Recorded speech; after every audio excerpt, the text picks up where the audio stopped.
Melbourne, we did a spontaneous thing. I saw him on making comments, and I said that to him. He goes, in that accent, I can't do it. I should be able to because I'm married to an Australian. But he's like, that happened to me 3 days ago. This cop walked up to my car, knocked on the window. I rolled it down. And he goes, anything you say can and will be held against you from this point forward. I said, I guess that didn't turn out too good. Yeah. Okay, so we're live. I think we're on everything. Everything's on. We're live on 15 platforms. This is the last show in a long run of shows over the last 3 or 4 weeks. Todd's getting a break for the next 2 days. And I can't think of a better way to spend the final episode in this run than with these two beautiful, brave, beloved sisters who work together in the physical and the etheric, Melina and Cleo. I'm going to allow people time to get in. So I'm going to play the intro real quick. Be back in a minute, 19 seconds.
Welcome back, everybody. It's our fourth and final show of the day, unless Todd gets a wild hair tonight and decides to do a Soldier remix in the broadcast with a little bit of conscious rap. But other than that, we won't be having any more shows today, and not for the next 2 days.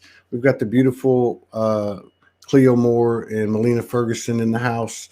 They do work together. We're going to dig into this a little bit. They do work together in the physical with a couple other women. They do some serious work in the ethers, but they're in the same physical proximity some of the time. And we're just going to dig into that a little bit and see what's happening over there in their part of the world, in their part of the world on the front line of the apocalypse. But yeah, welcome back. Welcome back. It's cool to be able to, because Cleo was just on last week, and Melina comes on like once a month, and it's so cool because I had said to Melina, "Wow, that'd be cool if we could get y'all on at the same time," and here we are. So. Yeah, we can share some of the energy that you guys have when you are together. So it's I'm excited about it. It's good to have you here.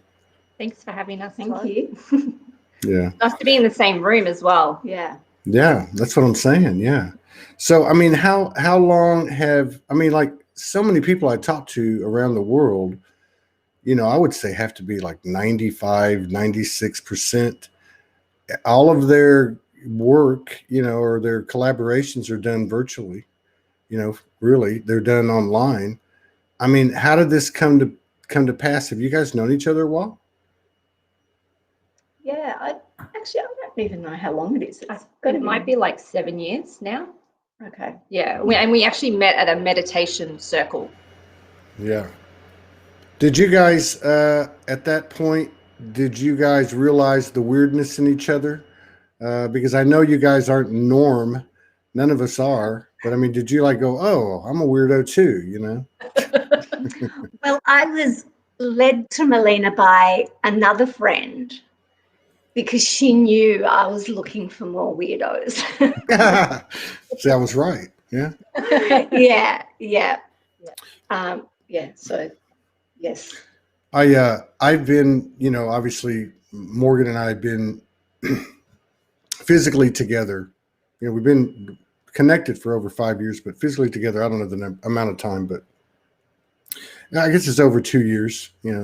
This run's, I think, been about 18 months. And there's been several times that we've gone. I remember when we had our sacred union ceremony. I think that was the first time it happened. And we walked up, there was a bunch of people there, and there was a friend of mine there. We were in New Jersey, and he lived in New York and New Jersey. So he came in for the ceremony. Anyway, he brought his partner, who I didn't even know he had a partner. And so Morgan, we were, mingling, and I said, hey, there's Greg, and come meet Greg. And so I don't even remember his partner's name, but she came over. He said, this is so-and-so. I said, hey, nice to meet you. And then I said, this is my beloved Morgan, and this is Greg, and this is so-and-so. And the woman and Morgan locked eyes. And I kid you not, they looked in each other's eyes and did not say a word and did not move a muscle for it must have been 5 to 10 minutes.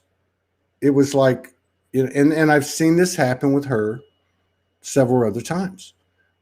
Did you guys have any kind of recognition like that? Y'all are giggling. It wasn't quite like that. Yeah. But I did know I had a connection with Melina. It wasn't quite like that. I know exactly what you're talking about. I have had that a few times, actually. Yeah, you had it with that. You had it with that guy. I remember that you went. Yeah, you told me about that. Yeah, and I had it once in an Irish bar. That's a good place for it.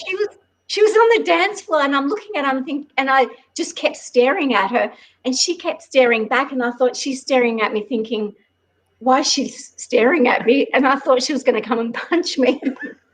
But then I went to the toilets, and she was in there, and I said to her, I'm so sorry that I keep staring at you. And she said, I thought you were staring at me because I was staring at you. And we just had this moment where we stood and just looked at each other, and she looked like me, but with frizzy red hair instead of brown. And we just stood there and stared into each other's eyes. This was just in a bar, and then that was it. We walked out of the toilets and never saw each other again. Isn't that crazy?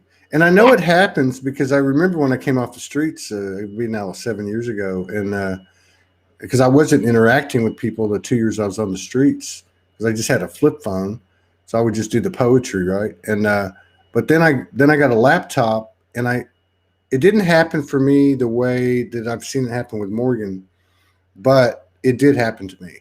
But it was more of like an instantaneous thing and a knowing and, that type of thing. And you might get some flashes of past lives or even third eye images of what they looked like and things like that. I think it was pretty common, post 2012. I think, yeah. A lot of people were connecting that way. Yeah. I got to tell y'all something. I don't know. Since y'all are weird, like Morgan weird, right? So we've been having these, they're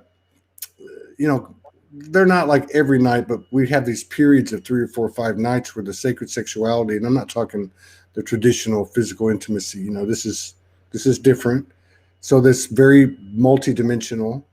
So the other night, and I thought about Melina, I thought about you, Melina, because not in the, like that, but I mean, it was the field that we were in, right? And so I want to draw a picture of this, and I'm not an artist, and I've seen her morph with my physical eyes. I can't tell you what this one was, if it was physical eyes or third eye or both. I really don't know. But there were several morphings, and I could see her through her eyes in every one of them, like I had before. But there was this one in particular, and it was a golden being, and it had like an upside down triangular type of face, right? And it had this emblem like where the third eye would be, like just above the bridge of the nose. And for some reason, I knew in that moment it was like this sisterhood thing, like Egyptian sisterhood or Avalon sisterhood thing or something. And I thought of Melina, oh, that's where they all hung out together. But yeah, I just remember that, and I had to tell you that.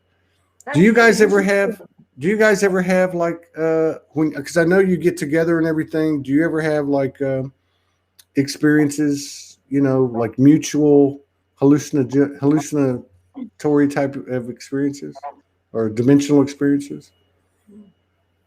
Yeah. I'll just go back to that image that you said, because I had a meditation last week where I actually saw the shining brow, the golden disc on the third eye, and it was a sisterhood. Okay, well, that's what it was. It was not a. It was like a disc, and it was golden. It was golden. So here we go again. You can't make this shift up, you know. So I've got where it went a step further and expanded out, and because did you say an upside down triangle? Yeah. Yeah, where the bottom point is situated at the heart, and then the other 2 points are sort of on either side, and the emblem is in the middle, and each point represents a different aspect of love. So the different points relate to 3 different love aspects. Yeah. Yeah. Like divine feminine, divine masculine, sacred sexuality, or divine union, or sacred. I don't know, but I get what you're saying. Yeah, I get what you're saying. And like, what about like telepathy wise? Do you guys like? Can you like not even have all to talk? The time. Yeah, right. You don't have to talk or anything.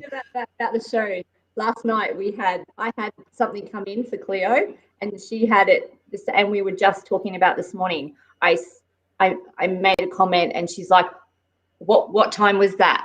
And it was like, mine was probably an hour before, and then then you got the same information. Yeah, it has happened. Yeah, I've been struggling with that, and actually was kind of struggling with that when we started the show, because I was trying to figure out if something was told to me or if it was telepathic. But that's just an example. But I've struggled with that. In fact, it happened with me and Morgan 2-3 days ago, and I said something to her, and it was almost like, "How do you know that?" Or, "I didn't tell you that." And I said, "Yeah, you did. You told me that." And then I walk away thinking, "Did she tell me that, or did I just pick it up?" And this has been going on for I don't know, for me for probably 6 months, and it's building, and it's so clear, like you can recall the memory somebody telling you, and then you find out that they didn't tell you, and I'm like going, okay, how's this working? I don't know. That happens with me and my kids. They come out and say, "Yeah, Mum." I'm like, "What?" And I'm like, "I didn't say it." And they're like, "Yeah, you called my name. I heard you." And I said, I didn't call your name. I didn't. So they're tapping in to that multidimensional, telepathy. My oldest, Ethan, he's just turned 12. He'll be at the he'll just stare at me, but he's staring beyond me. Yeah. And I look at him, and we lock eyes, and we know there's been this massive message coming through, or sometimes I actually feel like he's penetrating my thought field, like, because it's so intense. Yeah. Wow. Yeah, I'm getting a huge confirmation right now about this line of conversation that we're having. So like, you guys get together with what, 2 other ladies? Is it at times? Yeah, and it's sometimes the other ladies kind of come and go, as in. So you guys are like the foundational points. Yeah, I suppose. Yeah. It was really, we were really focused and committed to coming together just before October. And because we felt that there was a lot of grid work and planetary work to do. And then as soon as October it was more morphing into our own individual purposes now. And that's what it sort of felt like. But Cleo and I had committed to connecting on a Sunday morning or when we could on a weekend for an hour, and just sitting in silence and going where we needed to go.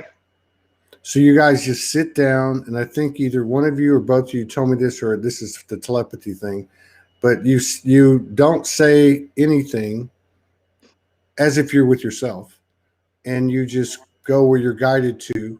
Is there ever any any connection or overlap or anything like after that? Yeah. Always. Kind of like, Always. oh, that was a cool gold dragon you were riding. Oh yeah, that's the last one we did. Are you serious? Yes.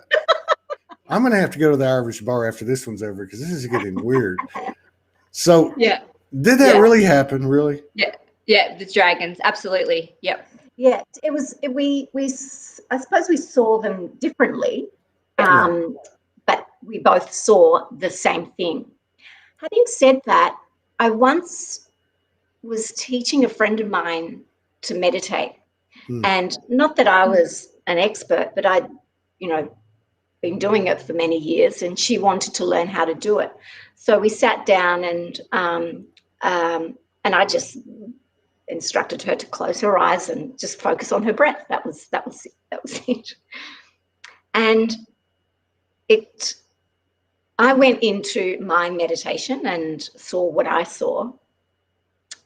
And it turned out we were both in exactly the same scene, as in she was flying and I was flying next to her. And I could see all this stuff hanging off her. And I said to her, why are you holding on to that stuff? Why don't you just let it go? And she said, I'm too scared to let it go. And I said, it's okay, I'm here. And I grabbed her hand and I said, you can let it go. If you want to let it go, nothing's going to happen. You can let it go. So she let it go, and which meant we could fly further and freer. And it was just beautiful. Wow. And she saw exactly what I was seeing, but from the opposite side, as in she could see me reaching out with my hand and me saying to her, let it go. And then she explained to me what she was feeling when she was letting go. It was amazing. Yeah, it was beautiful. Wow. Yeah, I can relate to that with Morgan. We have a lot of that happen. Now you were telling me, Cleo, about that gentleman, and we don't have to get into the story, but just as a basis of this question, and how there was like a past life, something that needed to be cleared, and that was the point of the story. Have you guys had anything like that, where there's you can kind of see some of the lineage that you might have shared, or maybe even with the other ladies? I have, yes. You have with me? Mm-hmm. Oh. Yeah, thanks for letting me know. Yeah. No, I haven't. Yeah. But I know on a soul level that Cleo is a part of my soul family. Yeah. But I haven't really tapped into any of that. Yeah. You're sorry, Go I was ahead. just going to say, it's not all, like, I don't always share if I see or feel or recognize, or I don't always share it, mainly because if it's not relevant, then unless there's something in it for the other person, what's the point of me sharing it? Yeah. Y'all have the same attitude as your sister over here. I think when we first met, there was a couple things came up. I'm like, hey, and she's like, what's the point? Like, get over it. I'm like, okay. But yeah. Because sometimes when I see her, particularly two timelines, one is Avalon, which I know Melina's, deeply there. I mean, because I just know. Mine's more of a knowing, by the way, most of the time. And the other one's Egypt. But I've seen her at least half a dozen times with the same kind of an Egyptian high priestess thing, right, going on. And the last one was really interesting, because the last one had to do with, and it wasn't just about her, it was this sisterhood thing again, right? And it was about how they had hit a level of, and I'm trying to think of the right word, but it was mastering the womb. That's what it was. But not from, like, say, a physical, intimate, sexual type of thing, something else, like in the internet, and that they were very revered and very important, you know. And of course, over the years, I've been privy to some of the things she's told me, and also the things I experienced. But I have a feeling like you guys are over there. She was born there. I know she had like a sisterhood network in Adelaide, and like, you know, they would pick up the phone and call each other. Hey, are you getting this? Hey, are you getting that? And they would all validate each other. Do y'all have that kind of a network thing going like that? Mm-hmm. Yep. Yeah. Yep. Yeah. Cleo and I speak to each other maybe a couple of times a week. So, Yeah. But like, And if something, it's usually just to say, is it just me? that's what I'm talking about. Yeah. Or the other week when I had a complete last week when my week was a wipeout, I'll call it. Last week was a wipeout for me. Yes. Yeah. Okay. I had a lot of stuff going on, and I don't usually ask for help unless I dug myself a hole.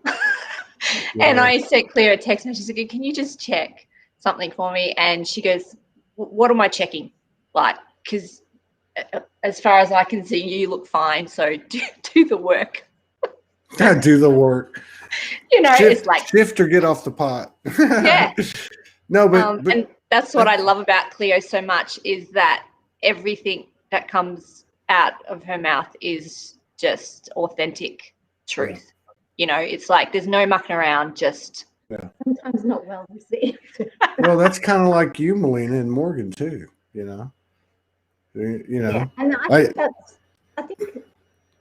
I think we appreciate that in each other, is being able to I mean, and if I need something, Melina will be just as honest to me as well. Yeah. And I think that's I have a question, Todd. I have a question absolutely. For you. Yes. So I saw your show with Irini from Greece. Oh, yeah. And she talked about the program. Oh, I just saw someone's asking a question. Oh, about past life stuff, Anna. Oh, yes. Okay, so I have a question. She was talking about the program. There she is right there, Renata Irini. Hi, Irini. See, you can't make this shift up, man. Irini, they're actually Cleo's actually asking a question about the show we did together, and then you pop up on the screen. That's so funny. So anyway, actually, we've both listened to Irini's show, and she was talking about the program, and I had a real penny dropping moment where I got it. She managed, and in fact, both of you managed to put some of the pieces together that I felt were a little bit misaligned. Yeah. So, you know, and we're talking about how you mentioned Morgan, you know, being in Egypt, Avalon, and all the rest of it. How is that relevant within the program and outside of the program? We probably should be asking Irini this. I can tell you this. I don't get a lot. Well, I shouldn't say that. I was about to say I don't get the type of downloads that I pick up that other people get, especially like Morgan, Melina, you, Irini, those. But about 2 to 3 weeks ago, and I used to get them like back in 2014, 2015, then I met Morgan, and for whatever reason, a lot of it had to do with galactic history, galactic wars, Orion, Lyra, and just all this stuff, and how the Earth was formed and all these different things, right? And but about 2 to 3 weeks ago, they picked up again, and last night was a continuation. 2 days ago was a continuation. But one of the things, or at least my perspective on that question would be this.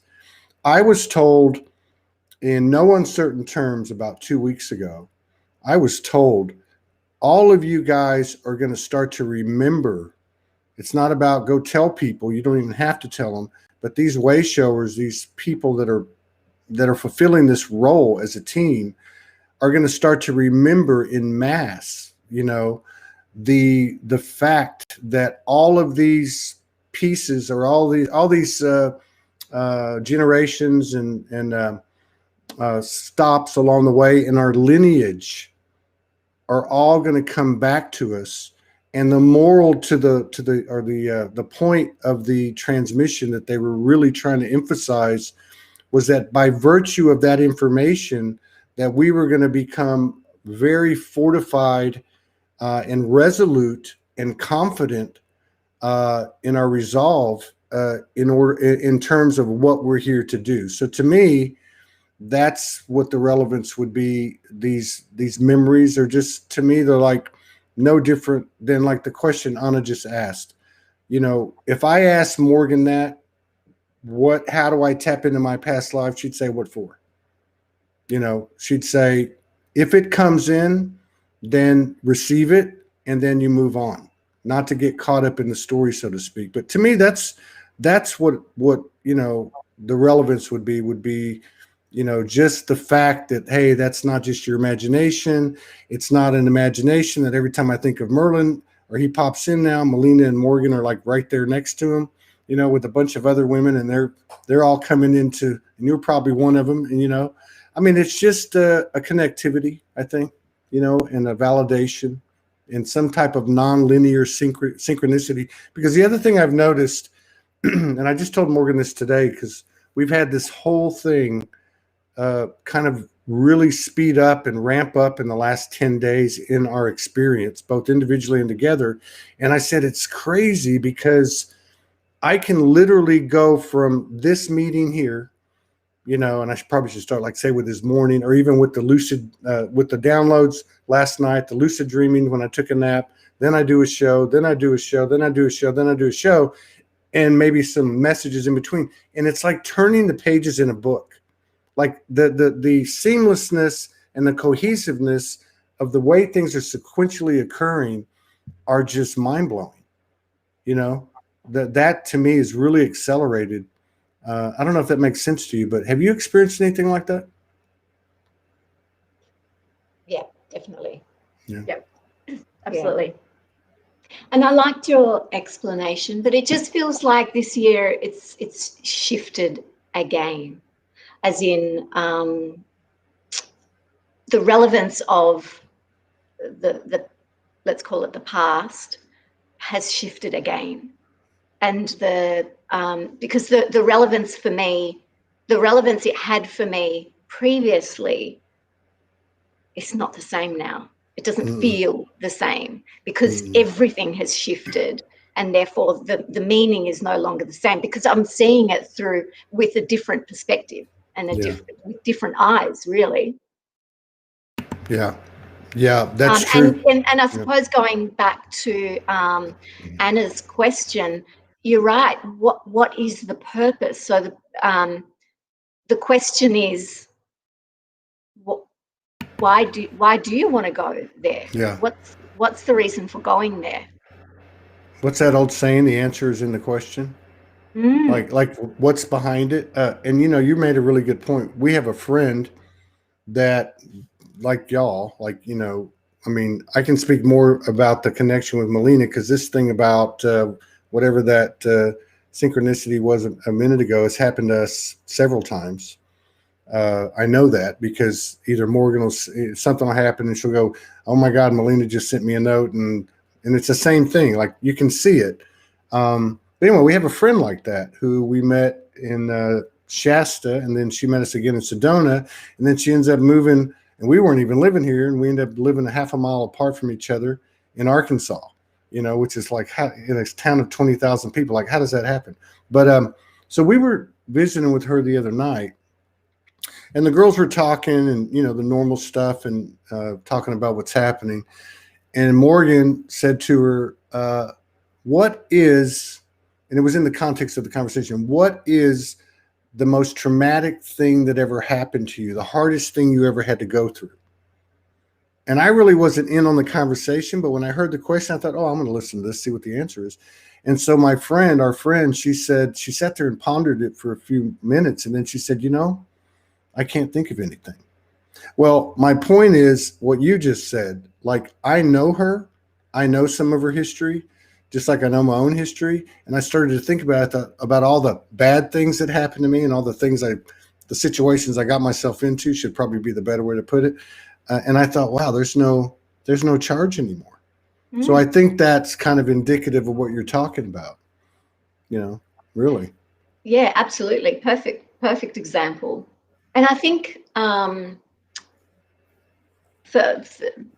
me personally, this year in particular has been all about being in that stillness, to allow that, one, to recognize that the charge is no longer there. And I think sometimes it surprises me as well, because sometimes I think I'm going to react a certain way to something and I don't, and surprise myself and think, oh, that's changed as well. Oh, okay. Yeah. And I don't think I would have recognized these things had I not spent basically the whole of 2020 in isolation, right, and in stillness. Yeah. Been a blessing, isn't it? Like in so many other ways. Yeah, it reminds. I'm talking so much. I'm sorry. I'll let you speak in a second. It reminds me of several years ago. My husband and I went out to prune the fruit trees, and we were so excited on the Saturday. When I say excited, as in enthusiastic, on the Saturday to go out and prune, and we cut them right back and just did everything in the one day, almost everything in the one day. And the next morning I walked outside and went, holy shit, look at the mess we've made. And I was so overwhelmed by the branches and everything that we had to clean up after all this pruning that we did. And I thought, okay, I just have to focus on one branch at a time. And I picked one branch up at a time. Anyway, about 15 minutes later, my husband came out and he said, I'm so overwhelmed. I don't know where to start.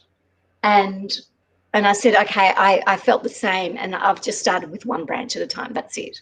So the following day, because we had more branches to do, more trees to do, the following day, I walked out and actually looked at the first two trees that we pruned, and I thought, geez, we've made a mess of that. We just pruned and pruned and pruned, and I think went a bit too far with them. So the following day I went out to do another tree on my own, and I pruned a little bit and stood back and just sort of looked at the tree and thought, okay, it needs a little bit over there. So I pruned a little bit on that side, and at the same time I was cleaning it up as I went, and it was a much, much slower process.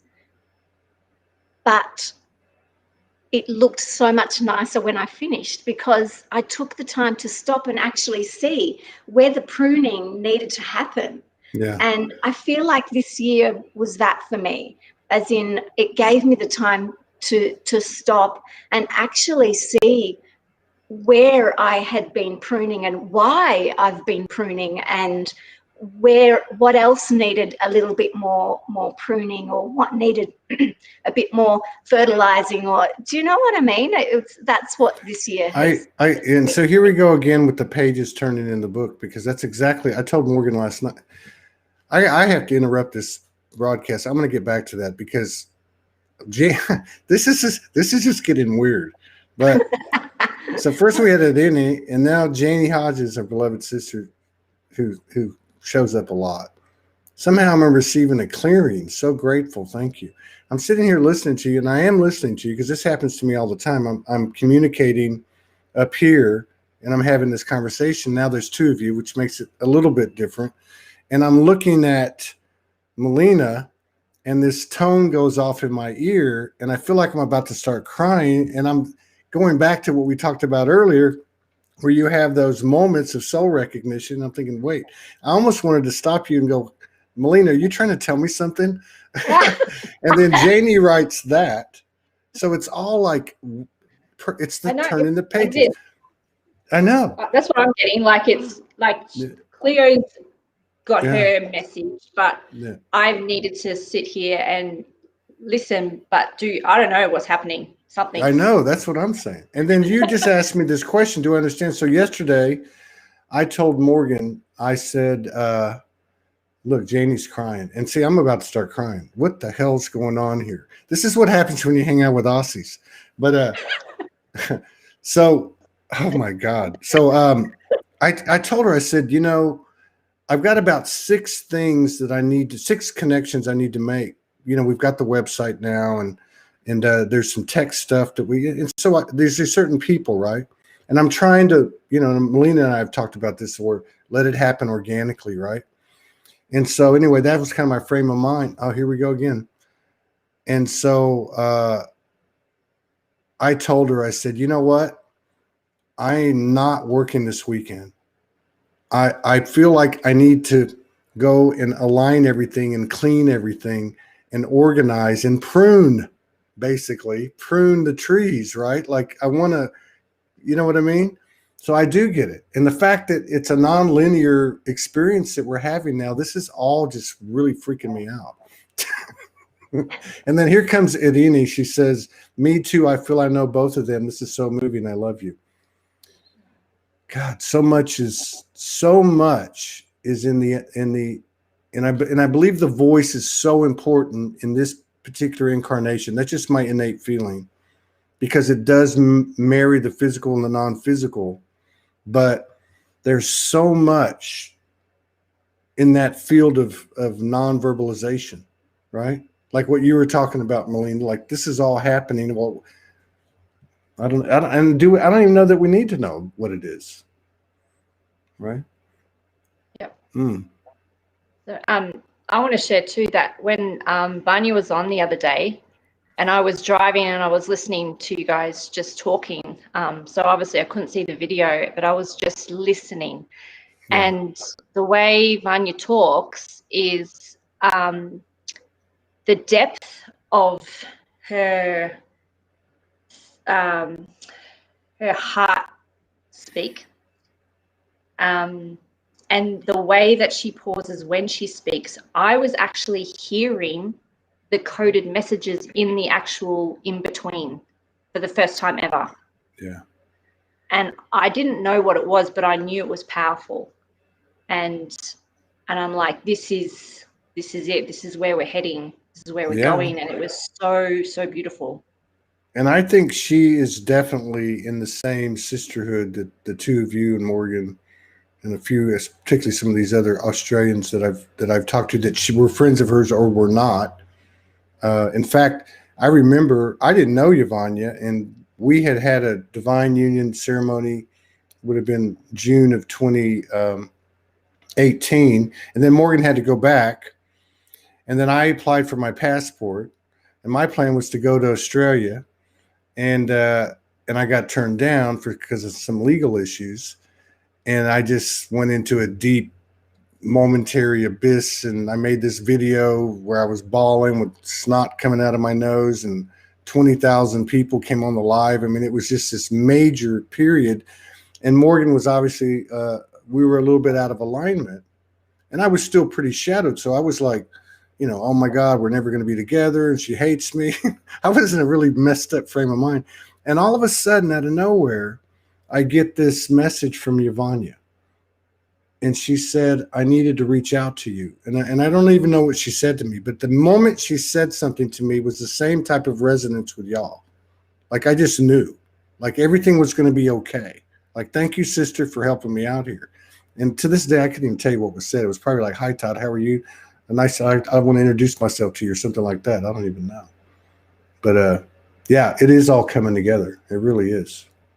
I mean, like this thing with Anna and Janie and Irini, and then the way this all worked, that's just, I see like, you know, when you made that motion, I see like infinity signs, but they're almost like a ceiling fan, right? Like, so they have all these, there's more than just the one, then there's 2, 3, 4, 5, you know what I mean? Yeah. It's not a 3-dimensional thing that I'm trying to explain. I remember saying to Cleo last week, oh, we're going to go on with Todd on Saturday. And she's like, we're not doing that light language thing, are we?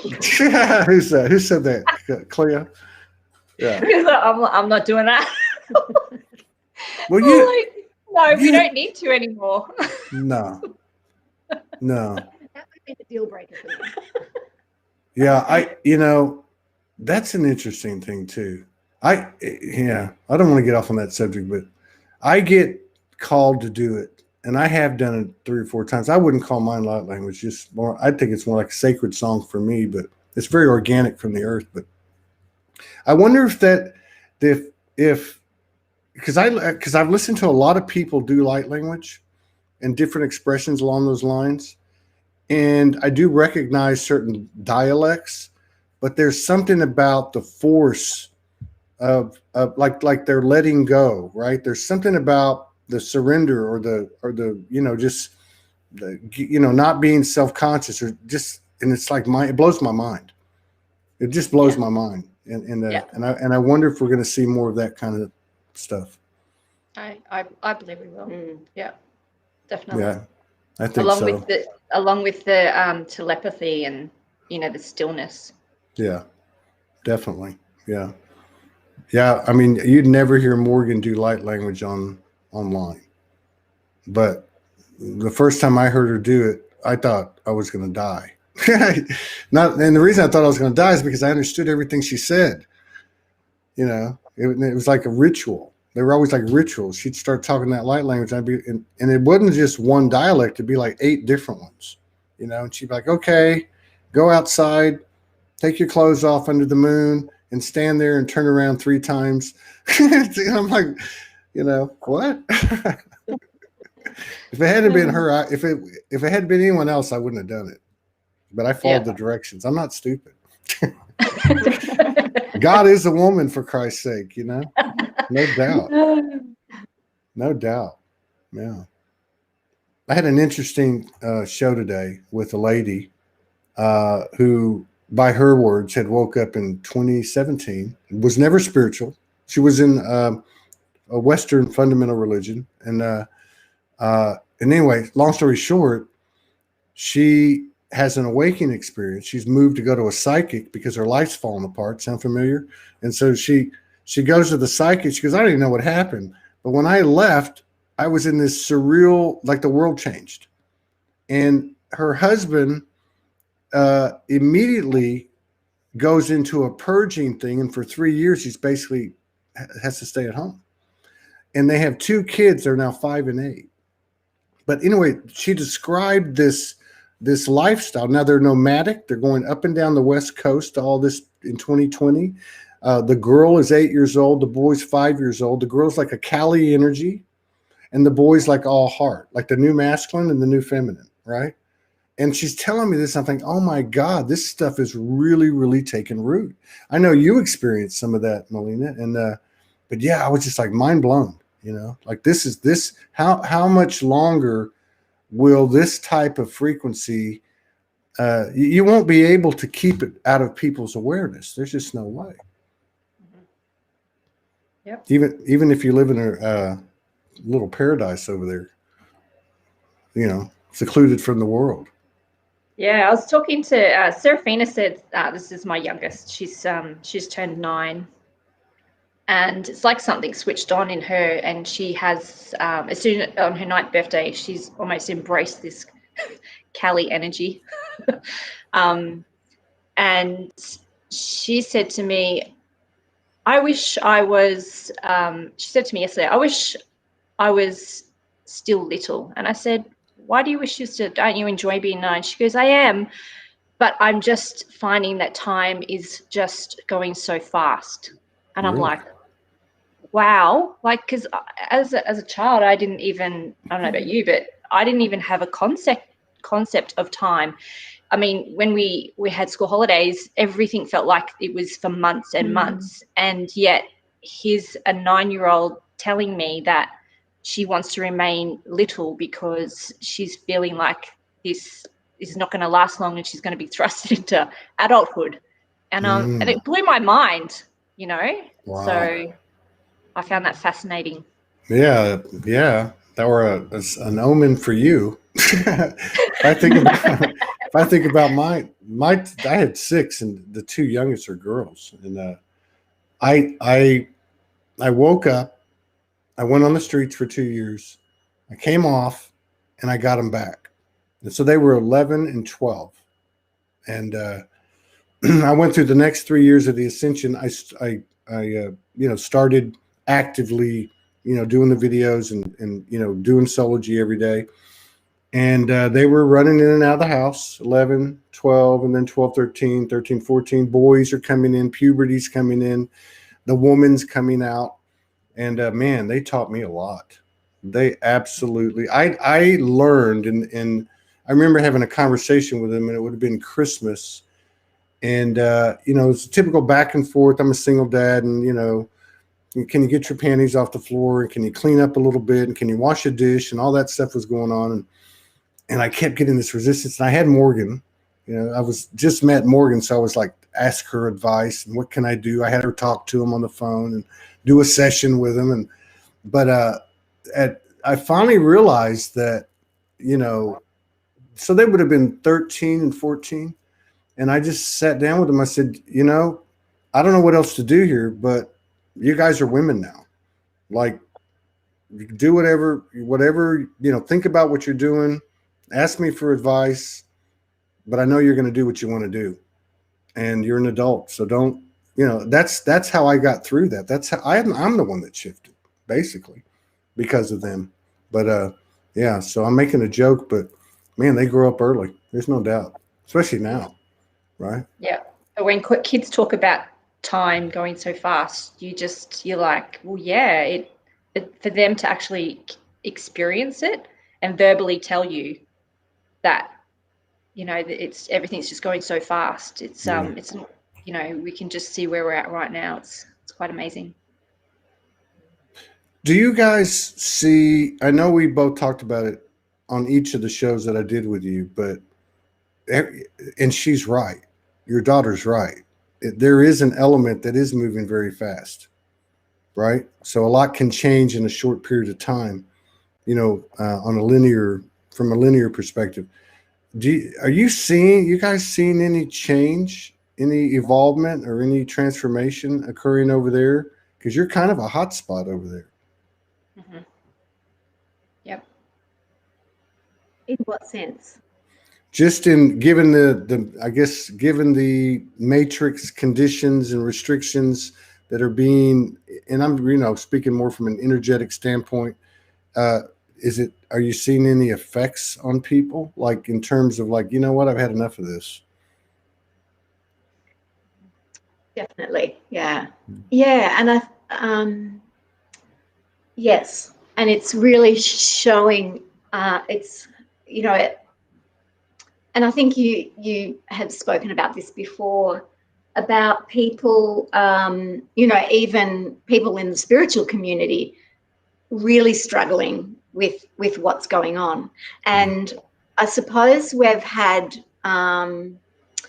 we've had that time of where, I'm not going to say it was like sitting on a mountain, a beautiful mountain in stillness, the last few years, because it certainly hasn't been that, but it's I think a lot of us have been doing the work for so long that we reached a point of, oh yeah, I think I got this. I think I've got this. I think I've mastered this spirituality thing. Yeah. And then it's like, whack. Yeah.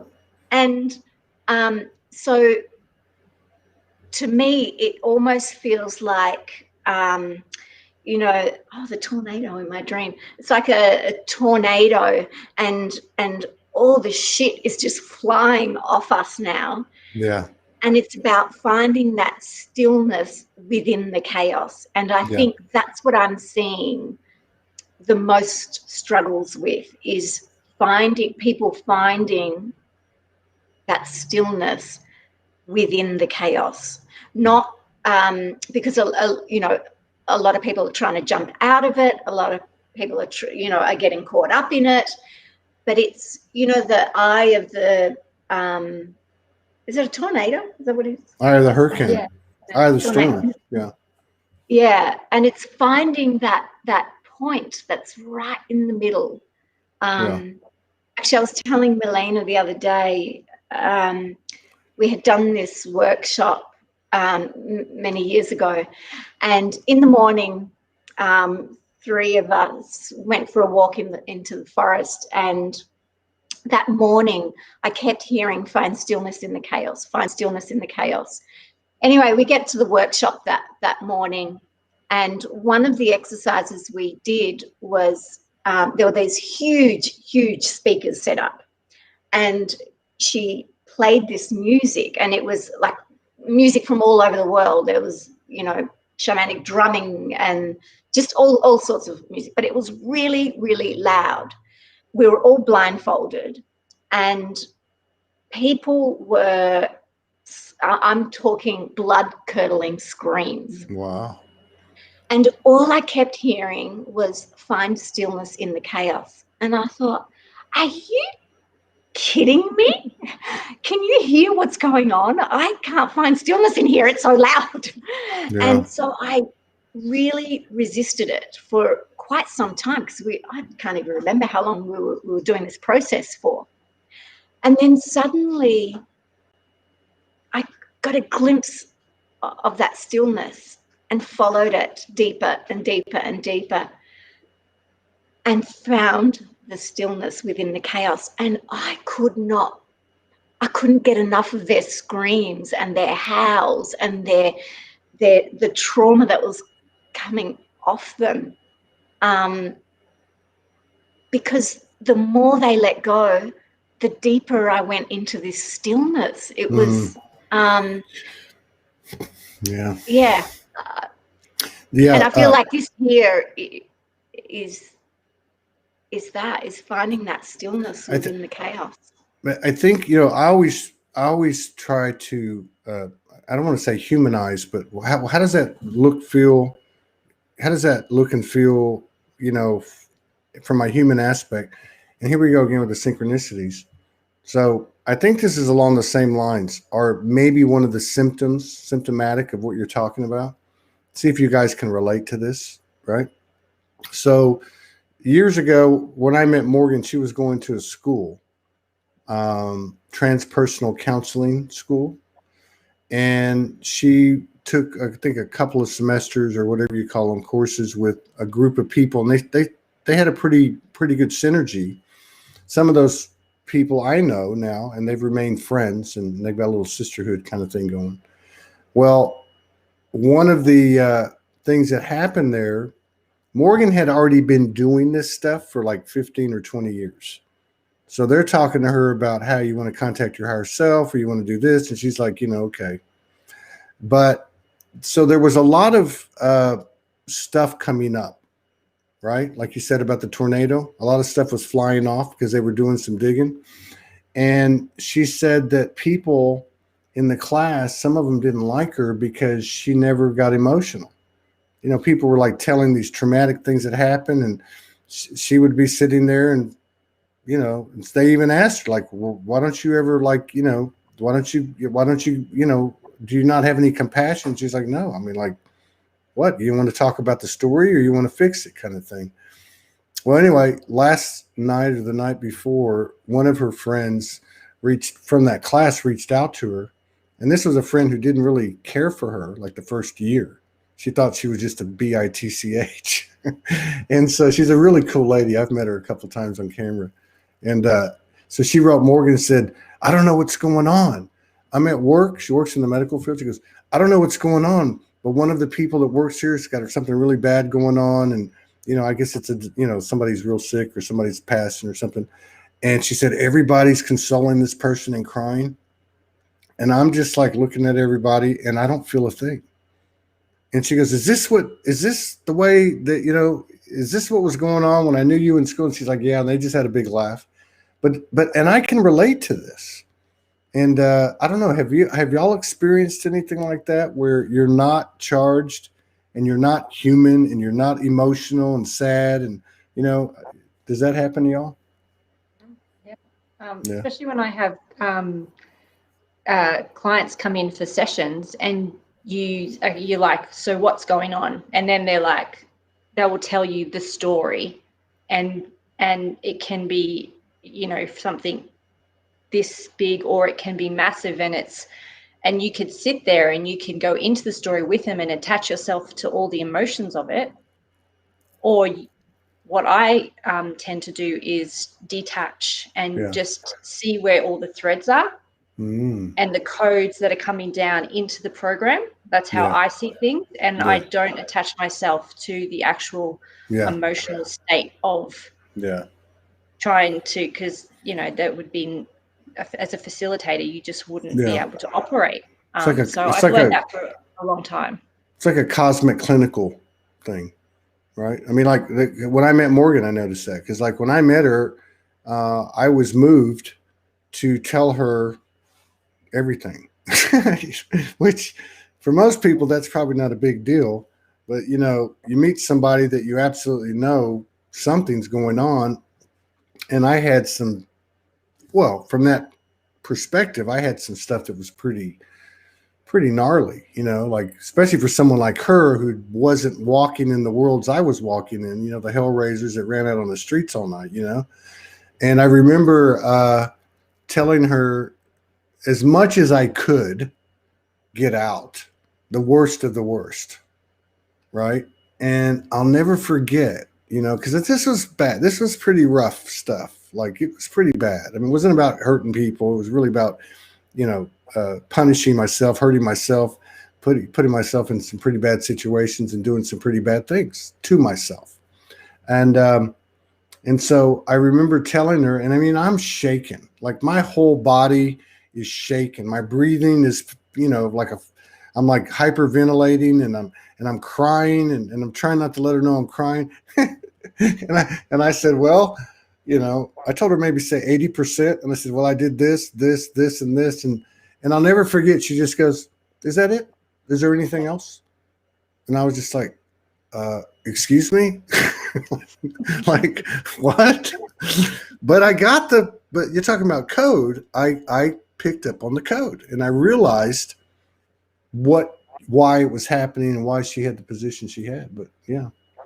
So I guess somebody put a comment, because we were talking about this on another show. I wasn't, and they said, I guess we're all going to be cosmic robots now. I forget how they termed it. But yeah, but it's not a bad thing. It's actually a good thing, really. Right? Yep. God, I was like on my last leg when we flipped this thing on. An hour's already gone by, and I actually feel like I go out and run a marathon now. Like, you guys are juiced up. You are. You're just like, you just a powerful triad, and then 3 of your sisters come in and do the same thing with the comments. So I've really enjoyed it. I love talking to both of you. I love talking to y'all. I want to ask you one thing before we get out of here, though. So when you guys tap in, and I know I've talked to both of you a little bit about it, and you explained a little bit about it. I've always had this thing, I think I've told Melina about this, that when I met Morgan, I knew Australia. Like, almost like, and if I had to put it in words, I'm not saying this is gospel, but like when I entered, because I'm very organic, when I entered the earth 10,000 lives ago, and I'm not kidding, I came through Australia, right? Like, I know it. I can smell it, you know, like, and there's always been this thing since I met her. Well, you know, you're going to go here, and then you're going to go to Australia, and then you're going to go to Antarctica, and leave that part out. But when you tap in, because when you guys tap in, I know you go in and say, okay, they need help over here. We need to shore this up and fortify this and clear this. But do you ever get any sense of what is that over there? Like Uluru, and, you know, like, do you ever get any sense of the sacredness of it? Anything like that? As in for Australia? Mm-hmm. Specifically? Yeah.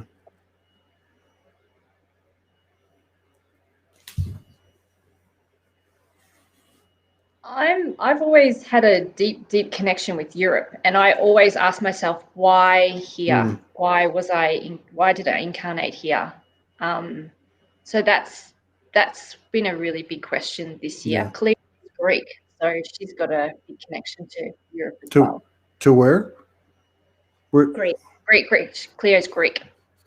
Well, there's the thing with Edini. We should get Edini on here with you guys. That would be a good little round table. There she is. Born There she here. is. I say her name and then she just pops up. Like, how do you do that? I How was does that born happen? in Australia, but Yeah. both my parents are Greek. So I have a very strong, okay. I have a very strong connection with Greece, and I find I have some really intense processes there. And I used to get woken up a lot to go to Brazil. I've never been to Brazil, but I was often taken to a rainforest in Brazil, and I feel such a strong connection to it. I don't know what the connection is or why Brazil, but with Australia, I don't know that I haven't had the same experiences that I've had in Greece, for example, and I wasn't even born there. I was born here in Australia, but I haven't had the same with. In saying that, I get a lot of information from Australia, as in our country. But I don't know. It's different. I don't think it's what you're talking about. It's not. Maybe it's maybe it has to do. Maybe it's just soul memory. Like I'm not in Australia. I haven't been to Australia, but I can be there, without even trying. And the same for you with Europe, and the same with you, because I do have the same thing with UK. Not to the extent that I do with. And then I've had some past life stuff come in. So there's Brazil, China, Japan, India. And there's not like this pull. But with Australia for me, and maybe that's what Greece is to you and what Europe is to you. I don't know. I just thought I'd ask because I know you guys dip into the ethers of it, but I just sense like this really powerful, I don't know, I almost want to say like a ring of fire, like a sisterhood, brotherhood. It's got a galactic thing going on. I remember when I met Morgan, and I never had stuff like this happen. I had stuff happen to me if I'm out walking in the forest and this entity pops up, or this would happen, and so it was okay for me. But when I met her, the next thing I know, I'm in the middle of I'm inside of a mountain in a cavern, and I'm dressed in a blue suit, a blue space suit, and there's all this electronic stuff going on. Like, what's going on? Yeah. So I don't know. It's just soul memory, I guess, soul code. Yeah, and we've done so much work in and under Australia this year with our stuff, and I think we now realize the depth of the work that needed to happen here. Yeah. And the clearing, because we didn't know how deep it went, and how much dross it had on and underneath. So I guess, we were meant to be here and be placed here to do the work for this time. That's what it feels like. You know what my dream is? God, I'm getting chills. My dream is to see open discussion and information on the mainstream of the type of work that you guys do, right? Like, can you imagine having like let's say a popular show and that people come on and talk about doing this, hey, our team spent the last year working underneath Australia and it being accepted. And what happens when something's accepted, then it's allowed to thrive, that's my dream. So I'm going to keep working at it. And I appreciate, I don't know what y'all did to me. Y'all did something to me. I'm going to have to go find an Irish bar in Arkansas. That's not going to be too easy in Arkansas. I love you guys, and I really appreciate you guys helping me to decompress. I don't know what you did to me. I can get some more Merlin spray here. Hang on a second. But hey, go easy. I know. I got to go easy now. I can always tap into it now, though. That's probably what I'll do. Yeah. Start tapping into, which is what I did anyway, because you told me to. All right. Well, you guys have a great weekend, and thank you so much. And I can't say enough. You know, I can't tell you how grateful I am, but I really enjoy your company, and best to all your loved ones, and have a great weekend until the next time. Thanks, Thanks, Todd. Todd. Mwah. Okay. Enjoy your weekend off.